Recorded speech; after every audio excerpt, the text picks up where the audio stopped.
Assalamualaikum warahmatullahi wabarakatuh. Perkenalkan, kami dari kelompok 8 kelas B Indralaya yang beranggotakan saya sendiri, Rici Arida Hidayatullah. Saya Melatati Anggini. Saya Nadila Putri. Jadi pada video kali ini kami akan membahas kinetika dan reaksi enzim. Selamat menyaksikan.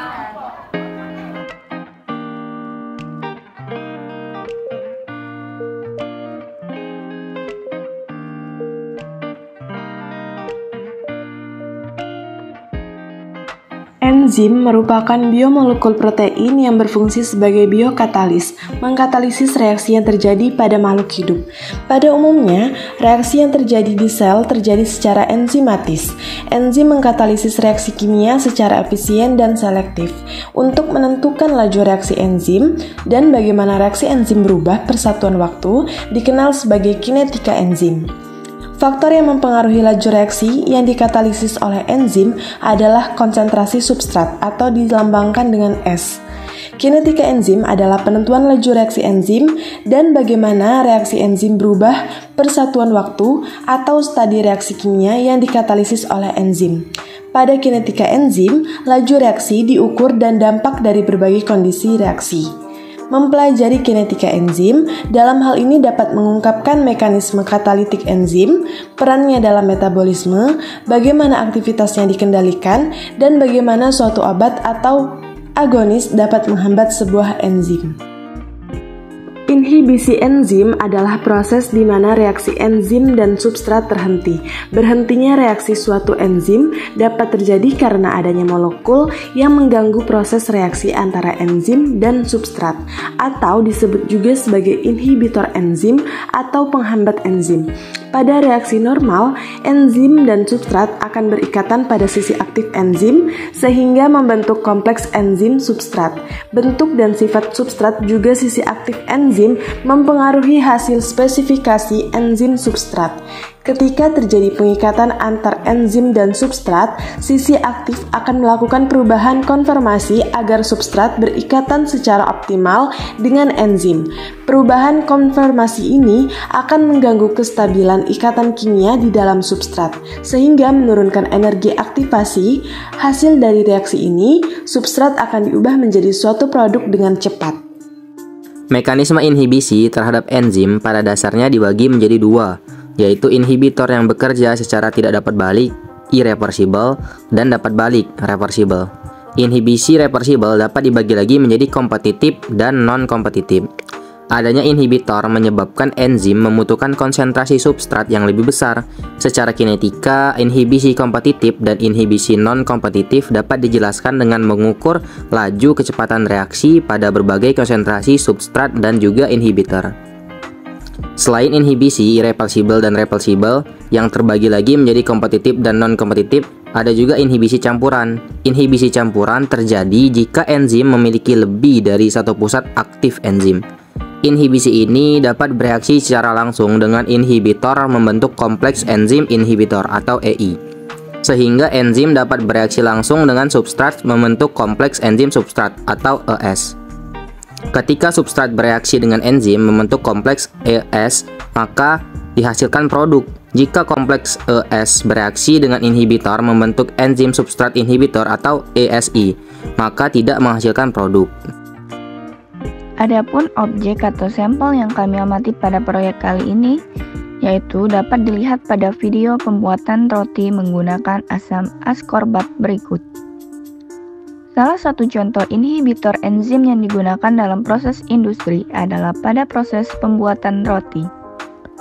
Asam askorbat atau vitamin C sering digunakan dalam industri roti sebagai salah satu bahan pengawet dan peningkat kualitas.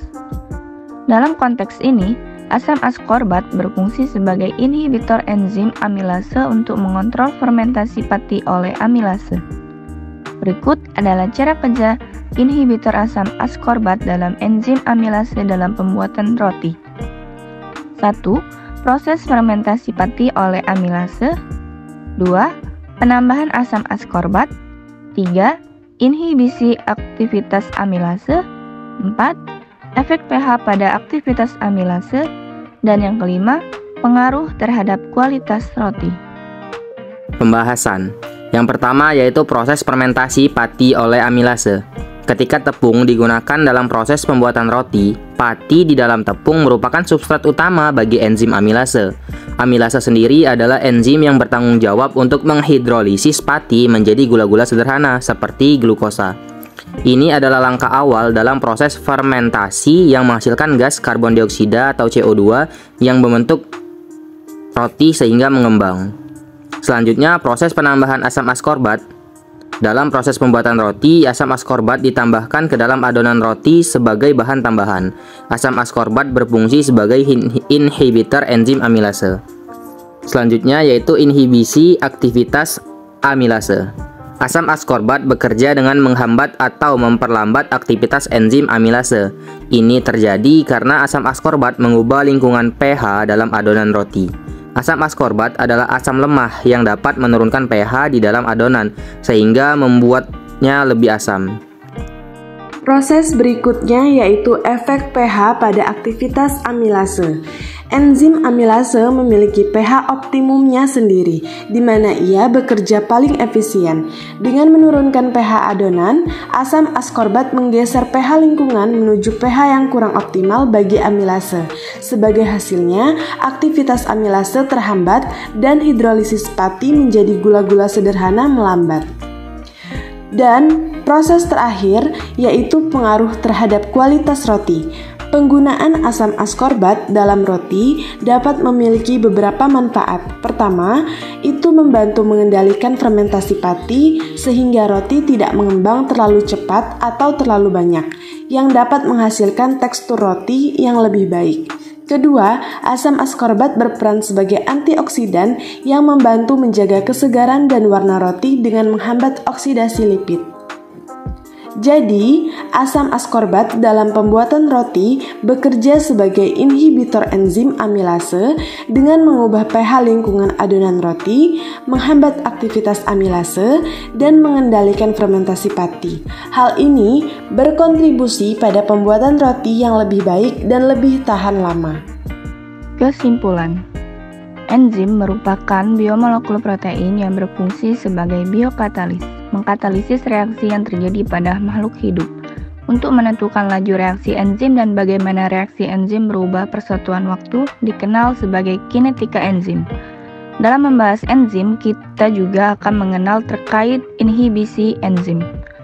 Inhibisi enzim adalah proses di mana reaksi enzim dan substrat terhenti. Berhentinya reaksi suatu enzim dapat terjadi karena adanya molekul yang mengganggu proses reaksi antara enzim dan substrat, atau disebut juga sebagai inhibitor enzim atau penghambat enzim. Mekanisme inhibisi terdapat enzim dibagi menjadi 3, yaitu inhibitor irreversible, inhibitor reversible, dan inhibitor campuran. Terima kasih telah menyaksikan video dari kami. Semoga bermanfaat bagi penonton sekalian. Lebih dan kurang kami mohon maaf, kami akhiri. Wassalamualaikum warahmatullahi wabarakatuh.